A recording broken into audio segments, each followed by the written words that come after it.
सालों पहले एक नगर में एक बुद्धिमान राजा राज्य करता था। उनकी बुद्धि और होशियारी की चर्चा दूर दूर तक थी। राजा कभी भी बिना सोचे समझे कुछ नहीं कहता और न ही किसी आरोपी की बात सुने बिना उसे सजा सुनाता था। उसकी बुद्धिमत्ता के चर्चे सुनकर आसपास के राजा, रानियां और राजकुमारी आदि उनसे जलते थे। इसी जलन के चलते सभी उस राजा की बुद्धिमत्ता की परीक्षा लेने के लिए नए नए तरीके अपनाते थे। हर बार राजा दूसरे राज्य के शासकों द्वारा ली गई परीक्षा में खरा उतरकर खुद को होशियार और योग्य राजा साबित करता था।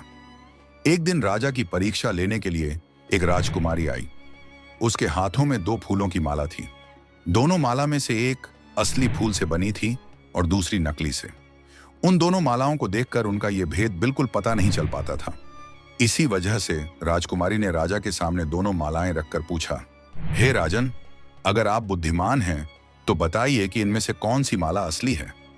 राज दरबार में बैठे सभी दरबारी माला को देखकर हैरान थे, क्योंकि किसी को समझ नहीं आ रहा था कि असली फूलों की माला कौन सी है। सभी इस सोच में थे कि राजा कैसे बता पाएंगे कि असली फूलों की माला कौन सी है। राजा भी माला को देखकर परेशान होने लगे। उसी वक्त उनके दिमाग में कुछ तरकीब आई। उन्होंने तुरंत अपने एक सेवक से कहा, बगीचे की खिड़कियों को खोल दो।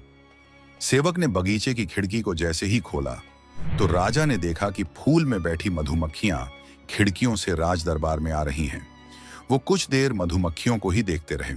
जैसे ही एकाध मधुमक्खी एक फूल की माला में बैठी, वैसे ही राजा ने कहा कि अब मैं बता सकता हूं कि असली माला कौन सी है। राजा ने तुरंत उस माला की तरफ इशारा किया जिस पर मधुमक्खी बैठ रखी थी। राजा की होशियारी देखकर दरबार में मौजूद सभी उनकी तारीफ करने लगे। सभी कहने लगे कि हर राज्य को आपके जैसे ही बुद्धिमान राजा की जरूरत है। राजकुमारी भी राजा के बुद्धिमत्ता देखकर खुश हो गई। उसने भी बुद्धिमान राजा की तारीफ में कुछ शब्द कहे और वहां से अपने राज्य की ओर निकल पड़ी।